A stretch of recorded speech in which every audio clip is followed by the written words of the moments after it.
तो हम लोगों ने बहमनी किंगडम के दो रूलर को देखा, एक बहमन शाह को और दूसरा हमने देखा किसको, बताइए, मोहम्मद शाह फर्स्ट को। तो मोहम्मद शाह फर्स्ट का हमने क्या देखा, मेन वही था, द 8 मिनिस्टर काउंसिल। अब थर्ड रूलर जो है उसका नाम है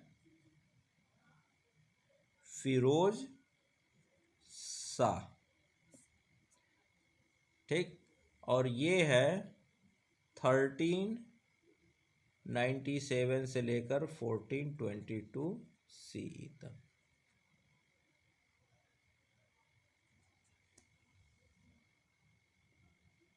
ठीक। अब इसके बारे में लिखते हैं, किसके बारे में, फिरोज शाह। इसका अगर पूरा नाम अगर आपको लिखना है तो लिख लीजिएगा, ताजुद्दीन, क्या नाम है, ताजुद्दीन फिरोज शाह, ताजुद्दीन फिरोज शाह। अब इसके बारे में पढ़ते हैं, ठीक। तो लिखिएगा पहला पॉइंट, किसके बारे में, फिरोज शाह के बारे में लिखिए फर्स्ट पॉइंट। बस वही था, ये भी क्या एक्सपेंशन इसको भी करना था। तो लिखिएगा स्टार्टेड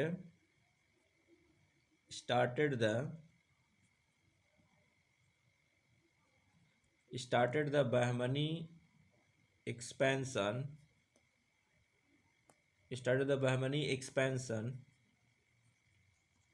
towards किधर, Berar,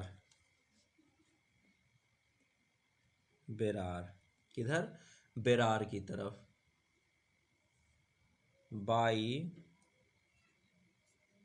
defeating the Gond raja Narsingh Rai of Kherla, Narsingh Rai of Kherla. तो ये बहुत छोटा सा साम्राज्य था, लेकिन हाँ ये जरूर थोड़ा सा याद रखिए किसको हराया था, तो वो थे नरसिंह राय, ठीक। और जब हराएगा तो जाहिर सी बात है क्या करेगा, ढेर सारा गोल्ड सिल्वर वार, क्या कहते हैं उसको, वार एमडीडी के नाम पर लेगा। यानी कि huge amount of money, gold, silver, ये सब क्या करते हैं, पे करना पड़ता है। साथ में अपनी बेटी की शादी भी फिरोज शाह से करनी पड़ती है, ठीक है।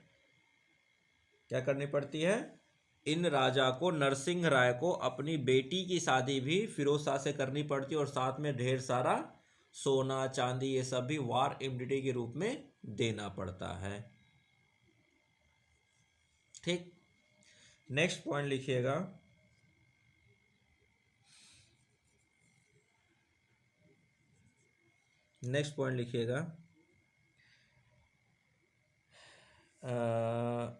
हाँ देखिए, इन हिज सेकेंड कैंपेन देवराया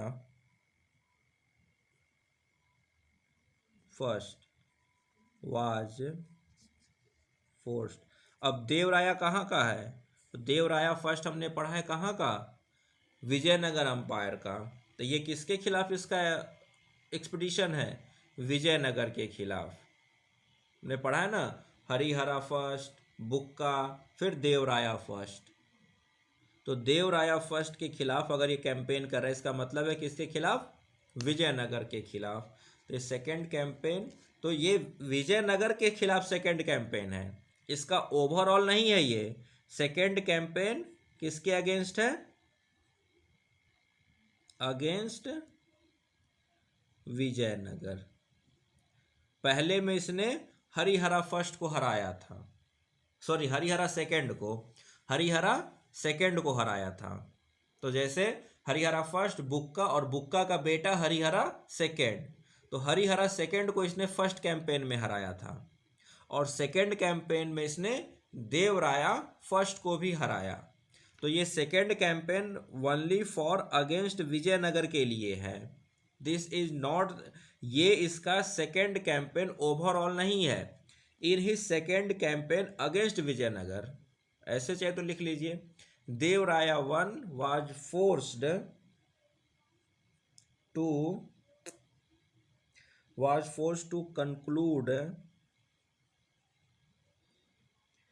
peace with Firoz Shah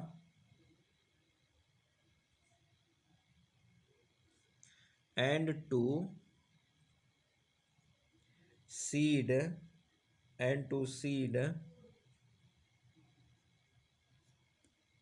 Bankapur as dowry for one of his daughter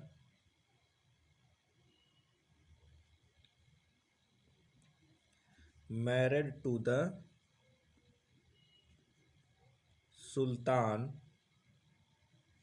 as a war indemnity। तो हरिहरा सेकंड के बाद देवराया फर्स्ट को अपनी बेटी की शादी इसके साथ करनी पड़ी थी। इसने विजयनगर अंपायर को हरा दिया था। कौन? फिरोज शाह ने।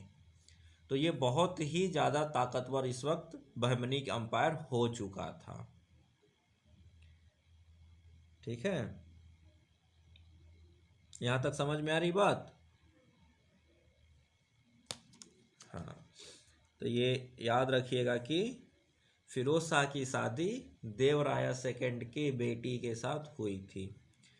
तो अब यहाँ पर थोड़ा सा एक चीज़ ये रखिएगा कि कभी मेंस वगैरह में जब आपको वीमेन की कंडीशन के बारे में लिखने का मौका मिले, चाहे एस्से में चाहे कुछ, तो यहाँ आप देखो क्या है, यहाँ पर भी क्या करना पड़ रहा है, बेटी की शादी करनी पड़ रही है।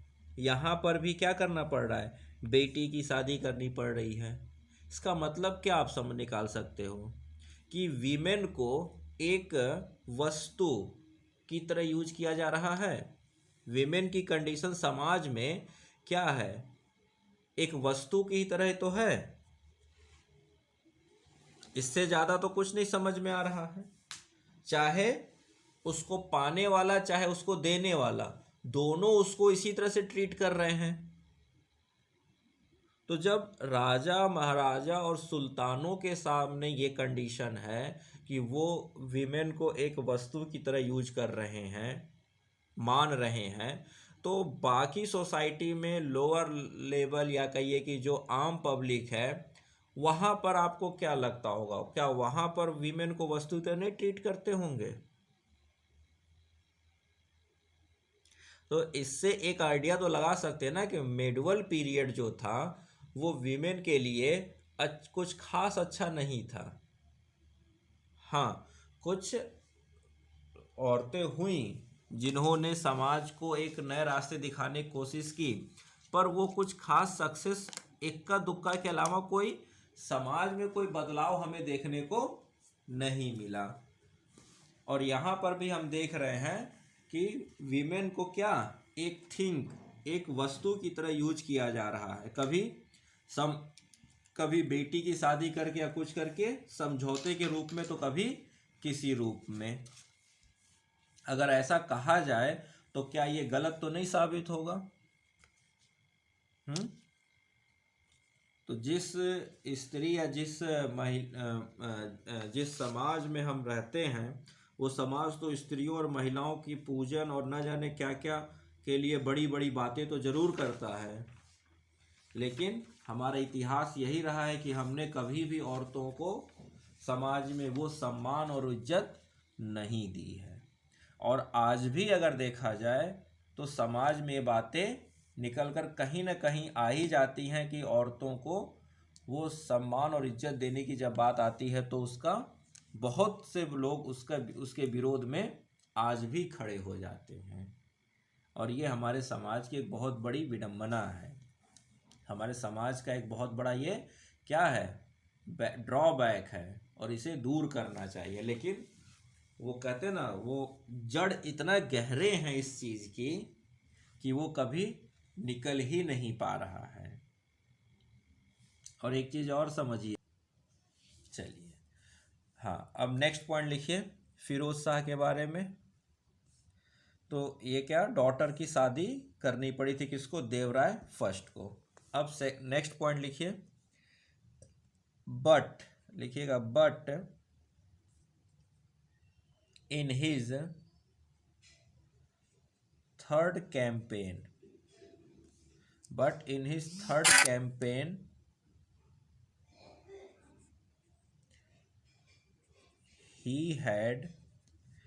his third campaign he had to face defeat. He had to face defeat by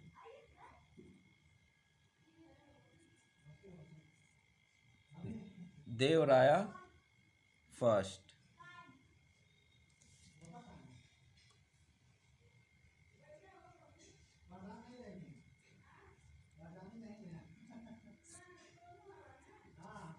देवराया फर्स्ट। तो थर्ड कैंपेन में ये हार गया। ठीक, ओके।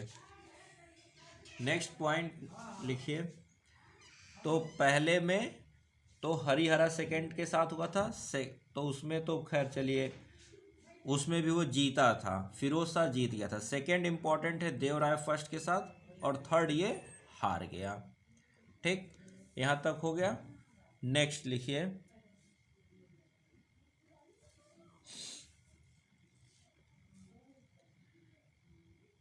नेक्स्ट लिखिएगा, तो ये तो इसके कैंपेन्स यहाँ ख़त्म हो गए। अब लिखिएगा, he was well acquainted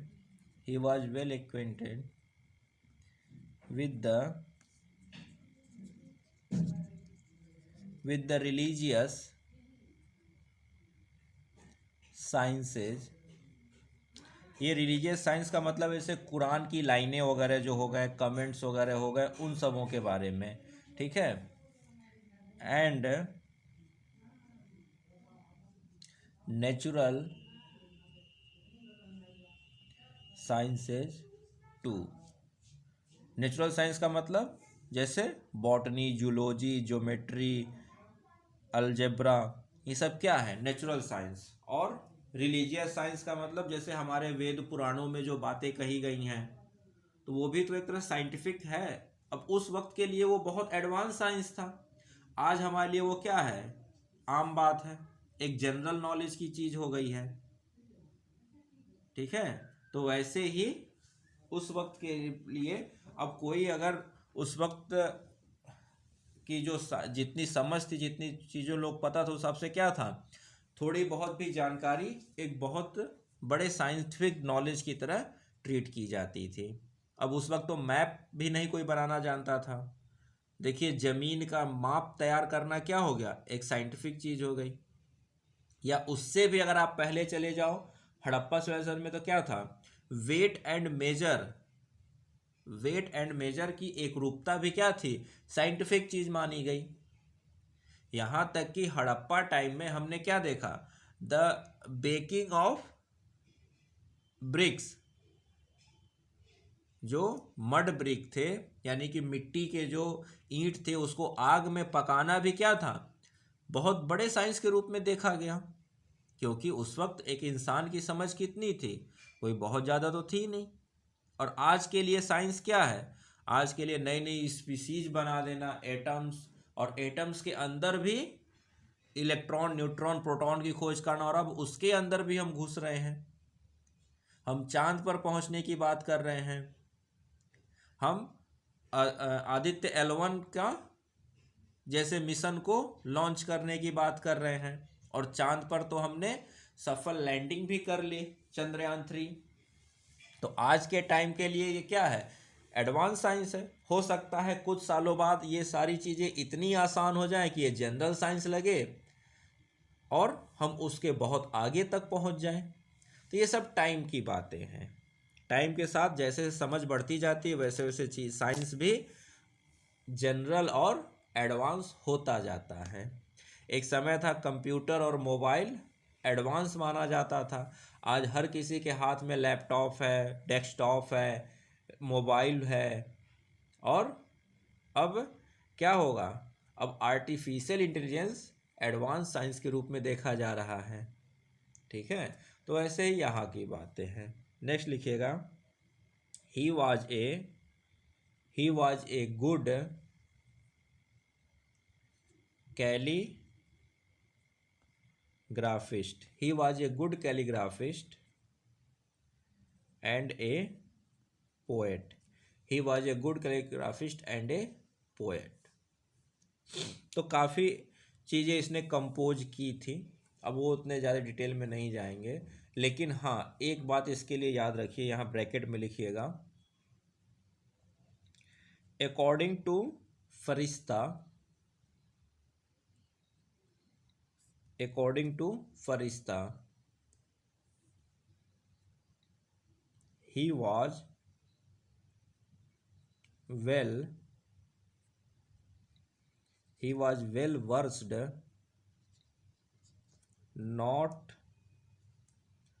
only in Telugu, Kannada and Marathi, but also in Persian,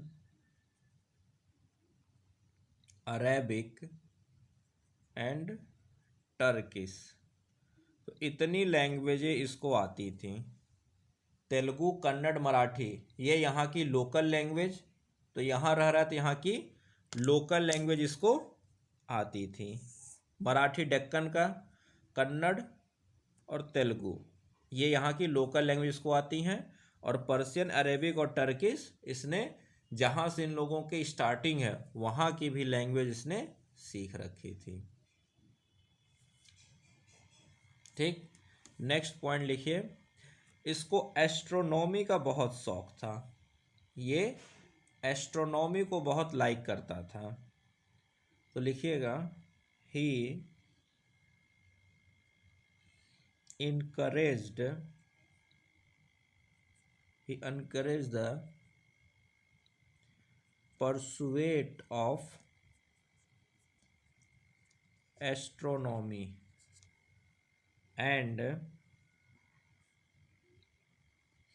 built an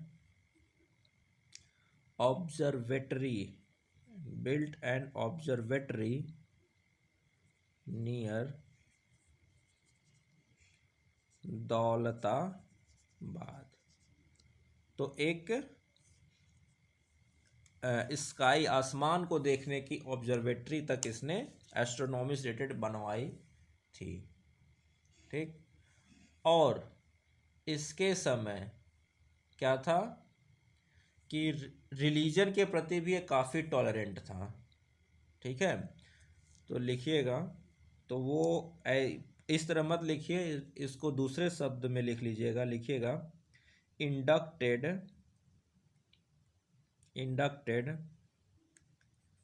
large numbers of Hindus in his administration. और हिंदुओं में भी कौन, ब्राह्मण्स की संख्या ज़्यादा रहेगी। किसकी, ब्राह्मण्स की संख्या ज़्यादा रहेगी। तो यहाँ तक कहा जाता था कि जो डेक्कन के ब्राह्मण्स थे उनका इसके एडमिनिस्ट्रेशन में डोमिनेंस हो चुका था। डेक्कन ब्राह्मण्स का क्या था, डोमिनेंस हो चुका था इसके एडमिनिस्ट्रेशन में। ठीक है, तो इस तरह से हमने क्या देखा, फिरोज शाह। तो फिरोज शाह का मेन जो था वो क्या था, सेकेंड कैंपेन देवराय फर्स्ट के समय का, और थर्ड कैंपेन देवराय फर्स्ट के समय। तो दोनों में देवराय था, लेकिन पहले में देवराय हारते हैं, दूसरे में देवराय जीत जाते हैं। ठीक है, और बाकी तो फिर वही है कि थोड़ा साइंटिफिक सोच का भी व्यक्ति था, कैलीग्राफिस्ट, पोएट वगैरह ये सब तो चलेगा। इतना तक ये हो गया फिरोज शाह के टाइम पर। अब आते हैं नेक्स्ट रूलर। तो फिर फिरोज शाह के बाद नेक्स्ट जो रूलर आएगा उसका नाम लिखिए अहमद शाह, और अहमद शाह वली, WALI Wali, Ahmad Shah Wali, 1422 to 1435 CE, Ahmad Shah Wali.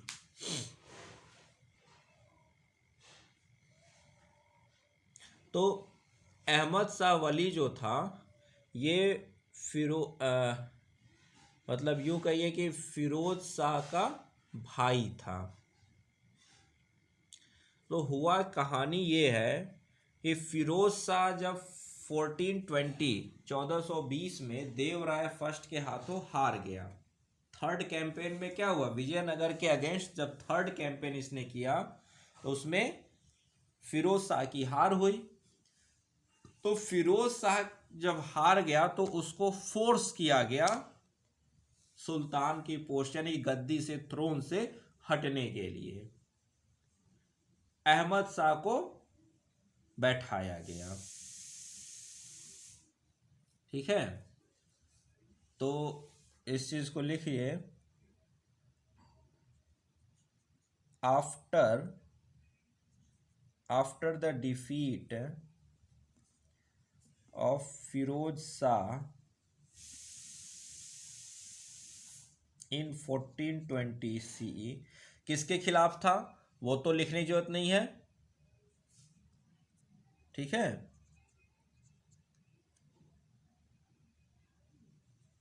he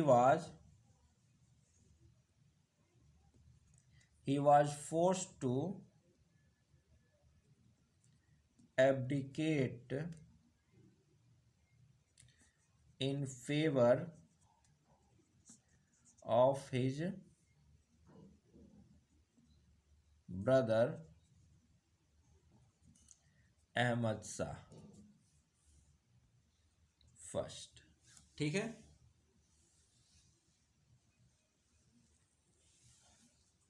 तो यहां पर भी अब क्या होगा, अहमद शाह भी कोई बहुत बड़ा काम तो नहीं कर पाता है, लेकिन एक काम ये करता है, क्या, तो लिखिएगा he shifted the capital from Gulbarga to Bidar, Gulbarga to Bidar. तो पहला कैपिटल दौलताबाद, दौलताबाद से फिर किसने गुलबर्ग बनाया वो याद रखिए, और फिर गुलबर्ग से तीसरा कैपिटल बना बीदर, किसने बनाया, अहमद शाह वली ने। वली का मतलब होता है संत, संत SAINT, सेंट यानी कि संत को वली कहते हैं पर्शियन लैंग्वेज में। तो ये संत का इसके पास फेवर था, उतना वो इम्पोर्टेंट नहीं है, पर उसका नाम तो उनका गेसु दराज था, उन संत का नाम था गेसु दराज, सूफी संत थे। तो उन्हीं के साय में रहा था और उन्होंने ही इसको सपोर्ट किया था, तो तब से इसने अपना नाम अहमद शाह वली रख दिया था। ठीक है, तो इसमें कोई वही इसके साथ भी था कि बार बार ये भी साउथ विजयनगर के साथ इसकी भी वही बार बार होती रही कॉन्फ्लिक्ट, और काफ़ी बड़ा हिस्सा इसने जीता, लेकिन इम्पॉर्टेंट ये है कि इसने गुलबर्ग से बिदर कैपिटल ट्रांसफ़र किया। इससे ज़्यादा इसके बारे में पढ़ने का कोई बहुत ज़रूरत नहीं है, ठीक है। इससे ज़्यादा हमें इसके बारे में नहीं पढ़ना। अहमद शाह वली का इम्पोर्टेंट ये है कि इसने कैपिटल शिफ्ट कर दिया गुलबर्ग टू बिदर, ठीक। अब आते हैं नेक्स्ट रूलर।